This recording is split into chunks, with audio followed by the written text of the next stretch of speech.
Hello, এই তুমি খাইছো? খাবো কি রান্না করছে বাসায়? তো ডাল ভাত। কি রে, এত তরকারি আছে, তরকারি দে, শুধু ডাল দিয়ে খাবে না? আজকে শুধু ডাল দিয়েই খাই বাবা, আর কিছু খেতে ইচ্ছে করছে না।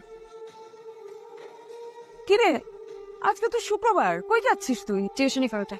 তুই আবার টিউশনি নিয়ে কবে? মা, বাসায় বসে থাকতে থাকতে বোর্ড লাগে। তুমি কত টাকা পাইছো? 12,000। আর আমি টিউশন করে পাইছি 7,000। তাহলে এই 6,000 হচ্ছে বাসা ভাড়া, আসা যাওয়ার জন্য 1,500 টাকা কনভেন্স। এত লাগবে না। আহা, রাখো তো, লাগবে।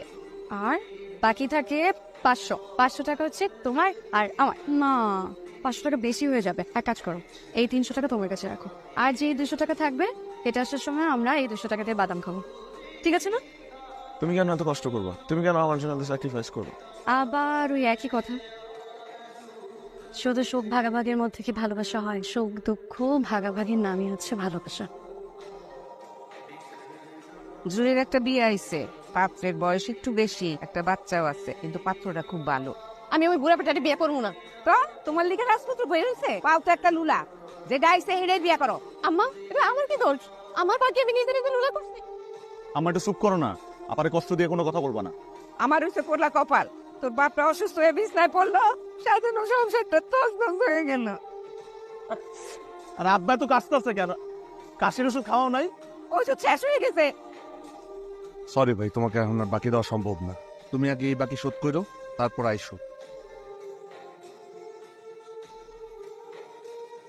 হ্যালো, তুমি কি করো? কিছু না, একটু বাইরে আসছি আব্বার ওষুধ কেনার জন্য। আমি বাসায় গিয়ে তোমার ফোন দিই। আচ্ছা।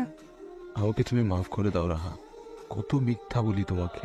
সংসারের এত চাপ, তুমি আমাকে অনেক হেল্প করো, কিন্তু তা তো যথেষ্ট না। বাবার অসুখ, ওষুধ কিনতে পারতেছি না, সব তো তোমাকে বলতেও পারি না। আমি আর পারতেছি না রাহা।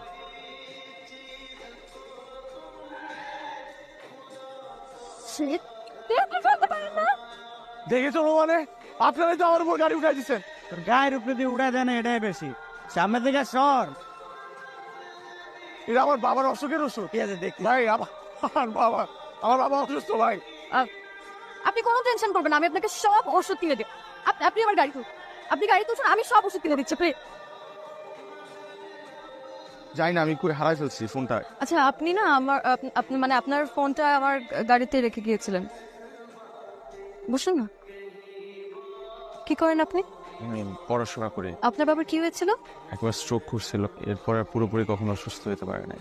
আমাদের একটা হসপিটাল আছে, if you need any help আমাকে জানাতে পারেন। আমার ফোন নাম্বারটা দেখান।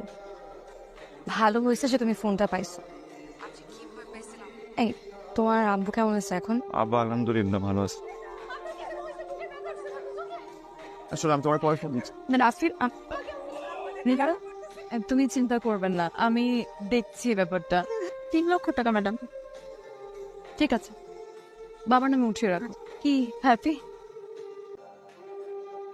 রেন, দেখো এরকম করে কতদিন চলবে? ভবিষ্যতে চিন্তাই করছো না। প্লিজ আরেকটা বিয়ে শাদী করো। একটা তো করলাম, টিকটো না। তুমি কেন এসব বারবার বলে আমাকে এম্বারেস ফিল করাচ্ছ? আমাকে সোসাইটি মেনটেন করতে হয়। বাবা দেখো, I don't care what society says. দেখো, আমাকে করো না। সাইনবোর্ড দাঁড় করা, একটা ছেলেকে খোঁজো।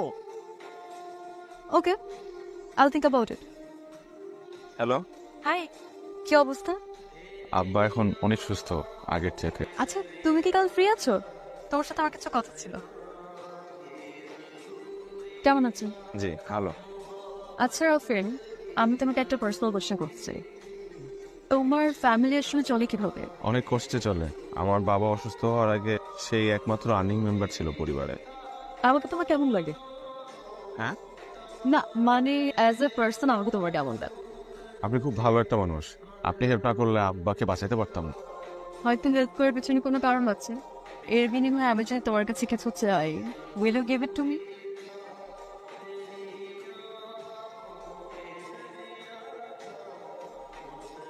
এই ছেলের বাবাকে বাঁচিয়ে তুই তো ওকে তোর খাঁচায় পুরোপুরি বন্দি করে ফেলেছিস। ইয়েস। মানে এই বাগারটারে দিয়ে তুই কি করবি? বাবা আমাকে বিয়ে দিতে চায়, আর আমি যদি এখন তার পছন্দ মতো বিয়ে করি, আবার সে খাঁচায় বন্দি জীবন শুরু। আমি ওই জীবনটা চাই না, তাই আমি ভেবেছি আমি একটা পাপেটকে বিয়ে করব। আর এই ছেলেটা হচ্ছে সেই পাপেট। আমার উপর কোনোদিনও জোর গলায় কথাও বলতে পারবে। আন্টি, এটা আপনার জন্য। সুন্দর হয়েছে মা। ভাইয়া এটা তোমার জন্য, এটা তোমার জন্য, এটা রাখো প্লিজ। আমি শুধু চাই তুমি সারা জীবন আমার সাথে থাকো। নতুন চাকরিতে কত স্যালারি পাও তুমি? ভালোই তো ভাই। রাতে ফোন এঙ্গেজ থাকে কেন তোমার? কোথায় হারিয়েছো? কোথায় হারাই যাবো? অফিসের কিছু কাজ থাকে ওগুলা। রাফিন, তুমি আমাকে ভালোবাসো তো? হ্যালো, তুমি কোথায়? আমার সাথে এখন একটু দেখা। জি স্যার, আমি আসতেছি। যাইতে হবে বুঝছো, অফিস থেকে ফোন দিছে। তুমি একটা সিএনজি নিয়ে বাসায় চলে যাবে, তাই না? কি চুপ করে আছো কেন? কি বলবো, আপনি বলেন। তোমাকে না বলেছি তুমি করে বলতে? কিভাবে আপনাকে তুমি করে বলি? আপনি কই আর আমি কই? তোমাকে বলেছি তুমি করে বলতে, তুমি করেই বলো। আমি চাই তুমি সারাটা জীবন আমার সাথে থাকো। কি বলতেছিস সেসব? কোন রেস্টুরেন্ট? বিমানের বাচ্চা একটা দিয়ে হয় না তোর? এই মেয়ে কে? আমি তোমার বুঝাই বলতেছি। কি বাবু যাবি তুই আমাকে? আমি তোমার আমি তোমার বুঝাই বলতেছি। তুমি ওরে বলো নাই? তুমি ওরে বলো নাই তোমার সাথে 3 বছর সম্পর্ক? তুমি বলো নাই ওকে? তুমি কিভাবে করলা? আমি তো অফিসে মুখ দেখাতে পারছি না। কি করেছিস তুই? আমি এই ছেলেকে ভালোবাসি মা, এই ছেলেকে ছাড়া আমি থাকতে পারবো না। এই ছেলের সাথে তোর কোনো ধরনের সম্পর্ক থাকা চলবে না। আমি এই ছেলেকে ছাড়া থাকতে পারবো না বাবা, আমি পারবো না।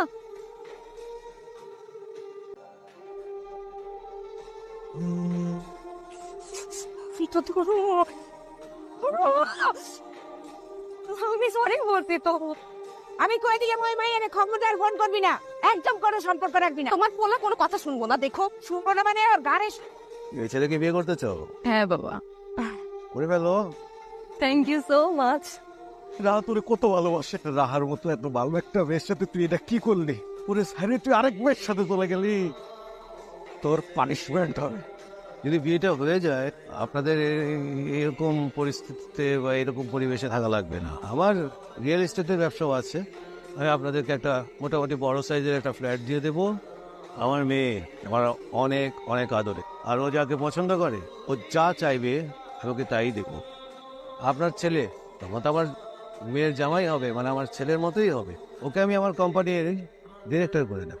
এখন শুধু আপনাদের বলতে হবে যে আলহামদুলিল্লাহ। এটা আপনাদের নতুন ফ্ল্যাট, দেখেন না? দেখো দেখো। হ্যালো রাফিন, রাফিন তুমি প্লিজ ফোনটা আমার ধরো না প্লিজ। আই এম সরি, আমার একদম করা উচিত নয়। তুমি সাথে আর দেখা করবে না। আমি তোমাকে কত ভালোবাসি। এটা কি করলি? কি করলি এটা? কোনো কথা নাই, কোনো কথা নাই তো। তোর জন্য আমি যারে ভালোবাসি তারে ছেড়ে চলে গেল। ভাবলাম আমার কলিজার টুকরা যারে ভালোবাসে থাকুক, তার কাছে থাকুক, ভালো থাকুক, সুখে থাকুক। তুই ওর টিস্যু পেপারের মতো ইউজ করে ছেড়ে চলে গেলি।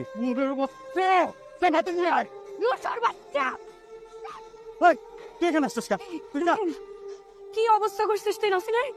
তোর এখন ওর জন্য দরদ আছে, এখনই তোর মনে ওর জন্য ভালোবাসা আছে। তোর টিস্যুর মতো ইউজ করে ছুঁড়ে ফেলাই দিয়ে আরেক মেয়েরে বিয়ে করতে চলে গেছে। তুই ওর জন্য এই করতেছিস। ও তো মানুষ না, ওতে একটা জানোয়ার। তুই একটা পশু। কি হয়েছে তোমার?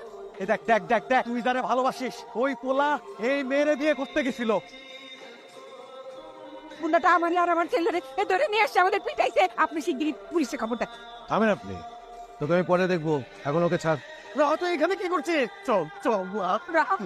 তো আপনাদের মেয়ে আমার হাজবেন্ডের জীবনটাকে একদম হেল বানিয়ে রেখেছে। আর রাফি তো তোমাকে ভালোবাসে না। রাফিন আমাকে অনেক ভালোবাসে। বলো তুমি সবাইকে বলো যে তুমি আমাকে অনেক ভালোবাসো। রাফিন চুপ করে থেকো না। রাফিন প্লিজ বলো। জেনিন, জেনিন প্লিজ। তুমি কি করছো রাফিনকে আমি জানি না, কিন্তু রাফিন তোমার সাথে ভালো থাকবে না। আঙ্কেল, আঙ্কেল প্লিজ আঙ্কেল, আপনি তো মুরব্বী মানুষ আঙ্কেল, আমি হাত জোর করছি আঙ্কেল প্লিজ। বুঝছি, তবে কি আমার কথা শুনবো? আমার জন্যই তো এত সমস্যা। আমি এই দুনিয়া থেকে চলে যাবো। একজন যাবো। আমার বোনটা পঙ্গু, এই কারণে ওর বিয়ে হয় না। আবার যদি কেউ ওকে বিয়ে করতে রাজি হয় তাহলে মোটা অঙ্কে টাকা চাই। আমি না, এই বিয়েটা করলে আমার বোনের বিয়েটা হয়ে যাবে। আমি যদি আজকে এই বিয়েটা করি তাহলে আমার বাবার অপারেশন হবে সিঙ্গাপুরে। আমার পরিবারের এই শহরে মাথা গোজার কোনো ঠাঁই নাই। আমি যদি আজকে এই বিয়েটা করি তাহলে বাকিটা জীবন সুখে শান্তিতে থাকতে পারবে না। তুমি না আমাকে প্রমিস করছিলে তুমি আমাকে ভালোবাসবে। দেখো না, আমি তো ভালোবাসি। এই সবার সাথে আমি করছি, আমার এই হৃদয় তোমাকে ভালোবাসতে শুরু করছিল এবং আমি সিদ্ধান্ত নিয়েছিলাম যে আমি আমার বাকিটা জীবন তোমাকে আমার এই হৃদয় আগলায় রাখবো। এই দারিদ্রের সাথে যুদ্ধ করতে করতে আমি আক্রান্ত, আমার ভেতরে কিচ্ছু নাই, সবকিছু তোমরা বুঝছে শেষ হয়ে গেছে। তুমি আমার মাফ করে দাও রাহা। থাকতে পারবো না রবিন। আমি তোমার হাত জোর করে অনুরোধ করতেছি, তুমি আমার জীবন থেকে চলে যাও।